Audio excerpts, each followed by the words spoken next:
You've met this person. The door opens, they walk in, and something in the room softens. Conversations get lighter. Shoulders drop. Nothing was said yet, and everything already changed. And you've met the opposite. Someone whose tension arrives 3 seconds before they do. The air tightens, and everyone feels it, even if nobody could explain why. We call it energy. We call it vibe. And for a long time, that sounded like something science would roll its eyes at. But here's the surprise. Over the last decades, researchers have been quietly proving that the vibe is real. Measurable. Contagious. Your presence is changing the brains, the hearts, literally the hearts, of the people around you right now. This video is about how that works and how to become the person who changes the room. If you're new here, welcome to Gratitude. Take a second to subscribe because every week we turn gratitude into a practical, science-based tool for a better life. Now, let's look at what you're broadcasting. It starts in a laboratory in Parma, Italy in the 1990s.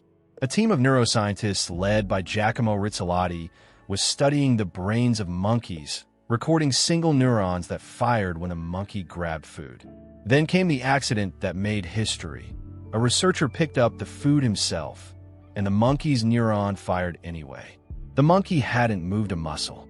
Its brain was performing the action, it was merely watching. They call them mirror neurons. And what they suggest is stunning. Your brain doesn't just observe the people around you, it simulates them. When someone smiles, circuits of smiling light up in you. When someone is tense, your brain rehearses their tension. You are running a live imitation of every person in the room beneath your awareness, all the time. That's the doorway to the second discovery, emotional contagion. Psychologist Daniel Goleman, who spent his career studying emotional intelligence, describes emotions as spreading from person to person much like a virus. You don't decide to catch a feeling, you're exposed to it. And the reach is bigger than the room. Large studies of social networks, following thousands of people across decades, found that happiness spreads up to 3 degrees of separation. Your mood measurably influences your friend's friend's friend, people you will never meet. And then there's the heart. Your heart doesn't beat like a metronome. Its rhythm carries a pattern. Under stress and frustration, that pattern turns jagged and chaotic. In states of calm, appreciation, gratitude, it becomes smooth and ordered. Researchers call it coherence. Your heart also generates the strongest electromagnetic field in your body, measurable from feet away. Science is still mapping what exactly passes between two hearts in the same room. But what's already well established is co-regulation. One calm nervous system can settle another. It's why a baby relaxes on a calm parent's chest and stays restless on an anxious one. It's why airline crews and emergency nurses are trained to project calm. Because in a crisis, the steadiest person in the room sets the ceiling for everyone's panic. The psychiatrist Carl Jung saw all of this a century ago, before the instruments existed to prove it. He compared the meeting of two people to a chemical reaction and warned, if there is any reaction, both are transformed. Read that again. Both are transformed. You have never had a neutral interaction in your life, and your own body already knew all of this. Think of the time you walked into a room where two people had just argued. Total silence. Nobody told you anything, and your skin knew. Think of sitting next to someone anxious before a flight or an exam, and feeling your own chest tighten for no reason. Now think of that one person, a friend, a grandmother, a colleague, who makes problems feel smaller just by being there. When they speak, your voice slows down too. Your shoulders drop. You leave their presence lighter than you arrived, and you can't point to a single thing they said. Here's the part that should stop you. For someone out there, that person is you. You set the emotional temperature of rooms you don't even remember entering. Your home, your workplace, the line at the store. The question was never whether you're broadcasting. You are every second. The question is what? The philosopher David Hawkins took this idea to its boldest edge. He proposed that consciousness itself has levels, and that one person living in genuine peace counterbalances many living in fear. Now, let's be honest, that's a philosophical map, not a laboratory measurement. and we should hold it as inspiration rather than proof. But the core of his message lands exactly where the science points.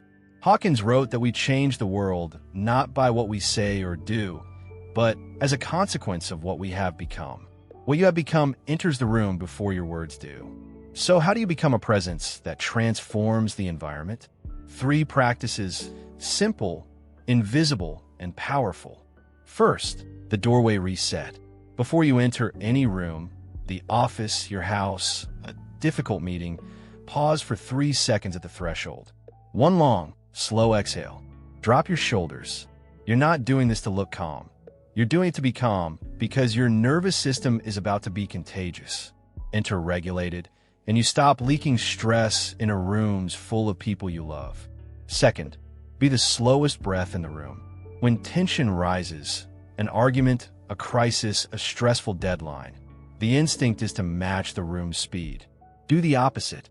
Lower your voice. Slow your pace. Lengthen your exhale. Remember, their mirror neurons are watching you, and nervous systems sync to the steadiest signal available. Give them 60 seconds, and you'll feel the room start to breathe at your rhythm. That's not a trick. That's you becoming the anchor. Third, the night audit. 1 question before you sleep. What did I bring into the rooms I entered today? No guilt, just calibration. And here's where gratitude closes the circle. A mind trained in gratitude carries a fundamentally different baseline energy. Calm is hard to fake and easy to grow. And gratitude is how you grow it. Your morning minute charges exactly what you'll broadcast all day. Before you go, take this mantra with you. Say it tomorrow at the first doorway of your day. My energy arrives before my words. I choose to bring peace. 1 more time, slowly. My energy arrives before my words. I choose to bring peace. Somewhere in your life, there's a room that softens when you walk in, even if no one ever told you. If this video changed how you'll enter your next room, subscribe to Gratitude and turn on notifications. Every week, 1 practice, 1 story, 1 step toward a better life. And today's question has 2 parts. What are you grateful for today? And if there's someone in your life whose presence brings you peace, tell me about them in the comments. Better yet, send them this video. They probably have no idea what they are for you. See you at the next doorway. Exhale first.